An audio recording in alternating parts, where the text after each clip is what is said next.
আসসালামু আলাইকুম দর্শক। ইরান ইসরায়েল এবং যুক্তরাষ্ট্রের যে যুদ্ধ, সে যুদ্ধের উত্তাপ সারা বিশ্বে ছড়িয়েছে এবং বাংলাদেশও কিন্তু এর বাইরে নয়। অর্থাৎ বিশ্বের যে ভূ রাজনীতি এবং অর্থনীতি, তা কিন্তু এই ইরান ইসরায়েল এবং যুক্তরাষ্ট্রের যে যুদ্ধ, সে যুদ্ধের কারণে কিন্তু প্রত্যেকেই এক অশনি সংকেতের অপেক্ষায়। অর্থাৎ অর্থনীতি, বিশ্ব অর্থনীতি সব কিছু যেন থমকে গিয়েছে। ইরান যুদ্ধের কারণে অপরিশোধিত তেল আমদানি আটকে গেছে বাংলাদেশের। এই কারণে প্রায় বন্ধের পথে বাংলাদেশের একমাত্র তেল শোধনাগার ইস্টার্ন রিফাইনারি পিএলসি। সংশ্লিষ্ট সূত্রগুলো বলছে, হাতে থাকা অপরিশোধিত তেল ফুরিয়ে এসেছে। বর্তমান পরিস্থিতি আর এক সপ্তাহের মধ্যেই উৎপাদন পুরোপুরি বন্ধ হয়ে যেতে পারে।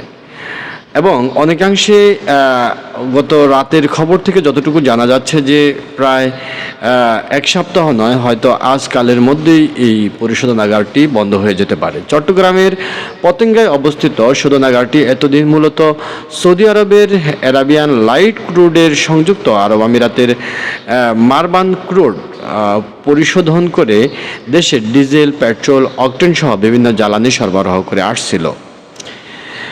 গত মাসে এই দুই দেশ থেকে দুটি জাহাজে তেল আসার কথা ছিল, কিন্তু যুদ্ধের কারণে জাহাজ দুটি আটকে যাওয়ায় উৎপাদন চাপে পড়তে থাকে Bangladesh. Eastern refinery Bangladesh petroleum corporation BPC অঙ্গ প্রতিষ্ঠান উৎপাদন পরিস্থিতি নিয়ে বিপিসির চেয়ারম্যান ও রেজানুর রহমান গণমাধ্যমকে বলেন, তেল না আসার কারণে উৎপাদন ব্যাহত হচ্ছে, তবে এখনও পুরোপুরি এটি বন্ধ হয়ে যায়নি কিংবা বন্ধ হয়নি। গত কয়েকদিনের মধ্যে উৎপাদন পুরোপুরি না হলেও কিন্তু বর্তমানে সেটি আশঙ্কাজনক হারে কমে গিয়েছে এবং কয়েকদিনের মধ্যে পুরোপুরি বন্ধ হতে পারে। তিনি আরও জানান যে মালয়েশিয়া থেকে এক লাখ টন অপরিশোধিত তেল আনার উদ্যোগ নেওয়া হয়েছে, কিন্তু সংশ্লিষ্ট সরবরাহকারী প্রতিষ্ঠান এখনও নিরাপত্তা জামানত পিজি জমা নেয়নি। ফলে এই মাসে নতুন চালান আসা নিয়ে অনিশ্চয়তা দেখা দিয়েছে। তবে আগামী মাসের শুরুতে একটি জাহাজ দেশে পৌঁছানোর সম্ভাবনাও রয়েছে বলেও তিনি কিন্তু জানিয়ে দিয়েছেন।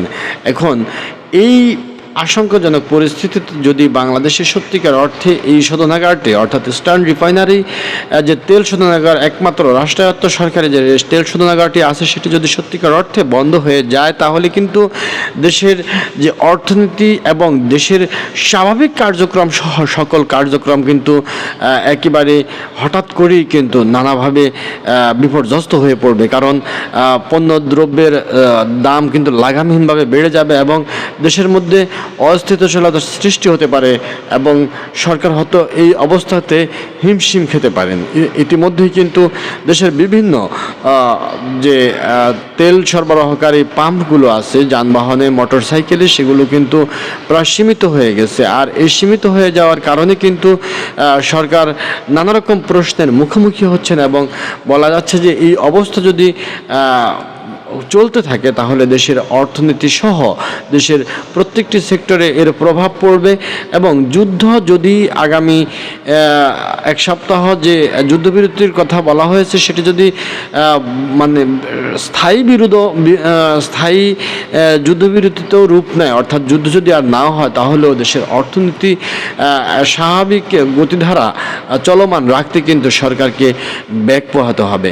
এজন্য এই মুহূর্তে সরকারকে যথাযথ উদ্যোগ গ্রহণ করে দেশের অর্থনীতি সহ দেশের স্বাভাবিক কার্যক্রম স্থিতিশীল এবং চলমান রাখার উদ্যোগ নেওয়া একটি সর্বোচ্চ সময় এবং এটি সরকারের এখন প্রধান দায়িত্ব।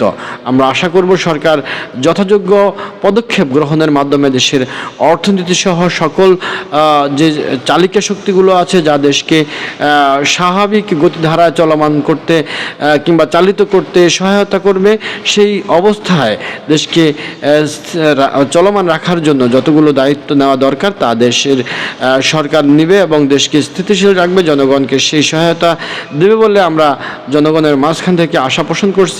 সবাইকে ধন্যবাদ, ভালো থাকবেন। আসসালামু আলাইকুম।